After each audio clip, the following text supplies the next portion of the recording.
Coach, you called it humbling and sobering when you left Minnesota before the New Mexico job. So just rewinding 4 years, where have you grown the most and as a coach to prepare you for this next jump back into a power conference? Yeah, I think it's not that I didn't value others. I definitely think I did that at Minnesota, but I think I truly learned the importance of being able to band together and build an army that can help you. And I think that's the responsibility of a head coach, is hiring the right people, empowering them, not trying to do it all yourself. I think, fortunately, the last 2 years we won championships, and it was just as much about my staff and my players, boosters, supporters, fans, as it was about me. And I'm not sure I valued that as much when I was younger.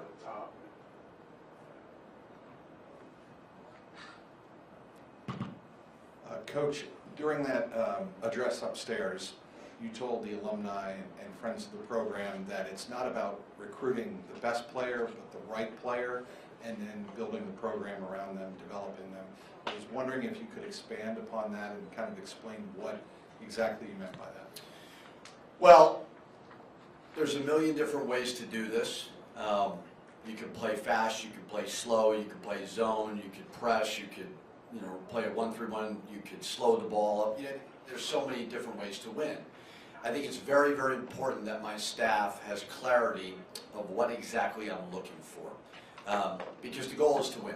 The goal is to win championships. And for me, if I want to play fast, if I want to disrupt defensively, if I want to make conditioning be a huge factor in the game, I need to recruit people who can do that. So I think the biggest job for me is to make sure everybody that works for me understands what I'm looking for. And I think specifically as it pertains to recruits, it's changed. We know that. I mean, guys are not staying as long anymore at one place. Retention will be very, very important for us, but we got to recruit a roster first in order to do that. But I like size and skill, interchangeable parts at a lot of different positions. I like guys who can shoot the basketball. I like guys that are unselfish. And although, it's changed, I still want guys who want to win. And they're coming here because they're going to pour their heart and soul into that. And you learn that by asking the right questions through the recruiting process. Coach, we heard you say that Xavier was the perfect fit for you. What was Xavier looking for in a head coach? Why did you think you were the right fit for them? Yeah, I mean, it happened so fast. Fortunately, I had, some other schools that inquired. And, I really wanted to focus on trying to advance in the NCAA tournament and win a championship. We were able to do that. But I just didn't know what the future held. And we started to get towards the end of this carousel. And I met Greg. And, Xavier was one where I thought they always seem to go in the family, right? And so I didn't know if that would be an option. But when Greg reached out to me, it always works out this way. You may have a list of some jobs you may think you may get a call on, and then out of nowhere comes one where you're like, wow, this would be amazing. And that was Xavier. I think Greg really liked my path. He may be a little bit crazy, but he liked that I failed a little bit at Minnesota in the way that I responded. And I think he thinks I'm ready, and I don't take that for granted. And as I said before, it was going to have to be about the right fit to leave a place in New Mexico that was so very, very good to me and my family. This might be difficult to answer right now, but Xavier's been a very good basketball program, but I think there's been some concerns about NIL. Can they compete in this world at a high level for championships? How do you address that? How do you approach that? How can you creatively approach that in this world? Well, we're at a position of strength. And when I was evaluating this move, I love football, love it. And I don't want it to be all about just one program, but certainly when that House settlement passes, which I assume it will, it's going to change a lot for everybody. And I truly believe that the Big East is going to be in a huge position of strength moving forward. So that's big in itself. The next thing I have to do is first I got to recruit some players, but then I got to get out in the community and meet our stakeholders, explain to them my vision. You can't just say we need money, we need money. Like, you got to tell them why you want to invest in Xavier basketball. So it's no different than anything else. I mean, we've got so much great support. Show them the return on their investment. Make sure we bring in the right people to make them proud, and win. And when you do that, it's just amazing how many more opportunities that you get. So I'm up for the challenge. You know, I've had a lot of success in the NIL portal world, and it's just all about making sure that you endear yourself to the right people and get them to understand that they truly are appreciated, and this is what we're going to do with their support. I'll go for one more, and I'll pass it along. I did want to ask you as well, just, I'm sure you've been asked this every step along the way, but your dad, what is one thing you would say you've learned, maybe the most important thing you've learned from him?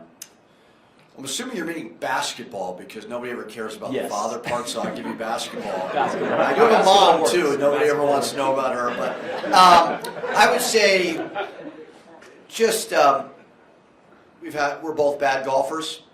You would think it's Sunday at the Masters when we play. He's so very competitive, and that would be the singular thing that I've learned is just to get everybody to scratch and claw and band together to get a win, and then to do it again. That would be the biggest thing I've taken from him. There's no better, fiercer competitor, and I can't wait for him to see all this, but I know it's going to be very, very hard to beat him. Staying on the topic of your dad, when you first tell him that you're taking the job at Xavier, what was his reaction to, you know, facing off with you twice a year? I will tell you this, not to say I had a million schools call, but a lot of schools called. Did that mean they offered me jobs? No, that did not. Now, I had a couple offers. Every time I had an offer, he told me, stay in New Mexico. He saw the way the community embraced me in Albuquerque. He saw how much we were winning, and he saw how happy I was. When Xavier called, he changed his tune. I think that the fit is really good. As I said before, I walk around this campus, I feel like I'm back in college. I promise I will not behave the way I did in college, but I just resonate with this type of community, very, very comfortable with it. It feels great, but I can tell you there was no bigger fan of taking Xavier than my dad. You spoke about fast tempo offense. With today's modern player and NIL, how do you get them to buy into being the ones who have to go out there, work extra hard, and be exhausted when they're cashing checks? I don't think this, I want them to cash bigger checks as they get older. NIL is great, but we want them to play basketball for a long time. We want them to get a degree from here, and when they're done playing basketball, be great fathers, be great businessmen, be smart with their money. So although NIL is super important, and you will not get players if you don't have a competitive NIL, we want them thinking 30, 40 years. As for the pace of play, it's not real hard to sell a vision of we don't want to run a bunch of set plays and walk the ball up the court. Now, they got to push through when they get tired. We've got to practice it every single day. I did make a shift. When I went from Minnesota to New Mexico, I changed kind of the way that we played, especially on the offensive side of it. Not as many set plays. Honestly, similar to what they ran, Coach Miller ran here in the past. We talked a lot about it. We both got it from Gonzaga, learning from them a little bit. So it's hard, but it's a fun way to play. What are some of the biggest differences when evaluating players to bring in from the portal when you're just trying to fill 1 or 2 spots on a roster as opposed to building a roster from scratch? Yeah, obviously it's very challenging to build a whole roster. Now it's way more doable now in the current landscape than ever before. We're going to be very patient. We're not every single player that we speak to, like we're going to have building a championship program in mind, not just a Band-Aid, not just a quick fix. But everybody's kind of starting over every single year. What we've got to find is we want players who love the game of basketball, not what the game of basketball gives them. And they're going to pour their heart and soul into this amazing basketball program, this amazing university, to win championships. So you got to ask the right questions. You got to really, really get to know them, because it is certainly becoming a little bit more transactional. But I still truly believe, yes, money is important, but they also value a degree. They also value the college experience. to go along with all the other things. Coach, what's your scheduling philosophy? Put ourselves in a position to get an at-large bid. That's where my mindset is at. Obviously, we've got an amazing game in the crosstown shootout that you're always going to play. The Big East is a great conference. We want it to continue to get better and better from an metric standpoint. I'm not just trying to win 20 games to pad my record. I'm try to put ourselves in a position to be comfortably in the NCAA tournament every single year. And I believe it's been proven, schedule hard. So we've got some things that are already scheduled. We're working on that, but if I play the game right now, we'd have to forfeit. So I've got to figure out the roster first, but we want to be super aggressive. Can you talk more detail about why you think the House settlement is going to help the Big East? Is it specifically the revenue sharing and not competing with football? That's exactly why. Yeah, I think, from speaking to a lot of different ADs in a lot of different conferences, it's just the Big East is in an unbelievable position. Maybe not right now, but this thing could substantially change and swing in our favor in a week. And it's just simple mathematics. I mean, it's okay, the cap is 20.5, and this is what you got. Greg has assured me we're going to have 20.5 to spend on the roster this year. Very appreciative of him. But it's just a matter of, obviously, football it's such a monster, and we understand that. And a lot of the funding is going to go to, that sport. Staying on the topic of changes, super conferences are in play now. There have been rumors, conversations about a Big East ACC merger as well. Now that you're coming into the Big East, what are your thoughts on that? Yeah, I mean, I've heard it. I don't know how true any of it is, certainly.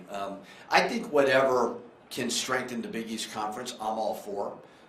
As I said before, I truly do believe that we are in a great spot. We don't need to settle. But you're seeing more and more that, people are branching away and building these super conferences. So I don't know Val extremely well, but I do know that she wants to be very, very aggressive in all this realignment stuff moving forward.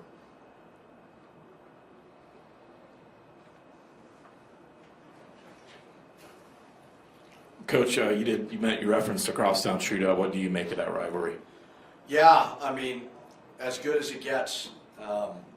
I understand the responsibility. I understand how important it is to our fans. I will pour my heart and soul to win that game every single year because I know Xavier fans and this community and the alumni, former players, coaches, how important it is to them. It's going to be hard. We got a lot of work to do, but it's just an amazing, amazing rivalry that, one time a year in the non-conference, all eyeballs are on that game, and it's something that I'm extremely excited to be a part of. Coach, can you talk a little bit about Dante Jackson and retaining him, somebody who's been now with 3 different staffs here at Xavier, and how important it is to have someone who knows this program well? Well, I told him this, and I probably shouldn't say this. I don't care that he played at Xavier. I don't care that he's worked here before. I want to hire Dante because I think he's a phenomenal coach, and he understands what we're trying to do.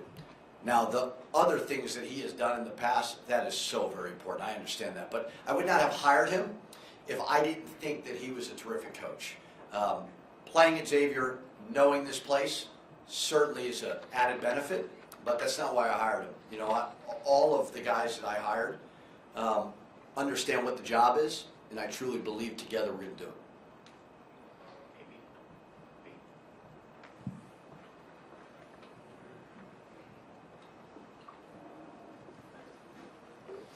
Yeah, Coach, as you mentioned in your intro, obviously you're no stranger to playing in front of really, really incredible crowds and incredible home court, advantages. What kind of difference have you seen in your time over, a couple different schools, and what that home court advantage does for your team? And then how does your style of play kind of feed off that? And also, how do you kind of help produce a lot of the energy that can be brought to those crowds? Yeah, I would not have left New Mexico unless it was for a place that played in front of amazing fans. That was something special for me to coach in an iconic building like the Pit, and I was not going to go to a place unless they really, really cared about college basketball. It is an advantage. How much of an advantage, I don't know. But I do know there is nothing more special than walking out of a locker room and seeing 10,000 people, pouring their heart and soul into helping you. So, what do I do to help? I'm going to do my very best to get to know the people who come to our games. I think they're going to see what we're all about. They're going to understand that I want to represent them in a first-class manner. Our players are going to play extremely hard. That is something that our fans deserve. And you will not win if you don't play hard in this conference. So, we're gonna work our butts off over the next couple of months to put together a team and a program that reflects this amazing fan base.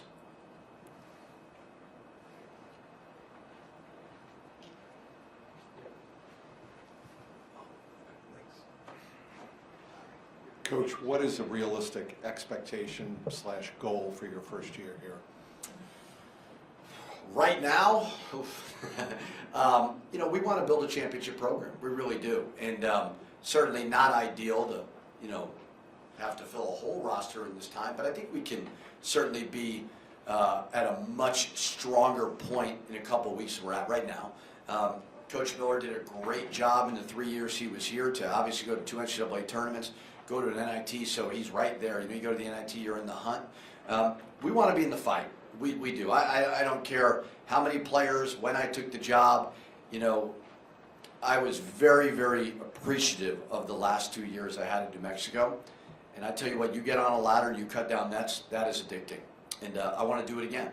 So in my mind, we want to compete for Big East titles every single year. We know it's going to be hard. We've got so much respect for every single opponent. But we got some work to do.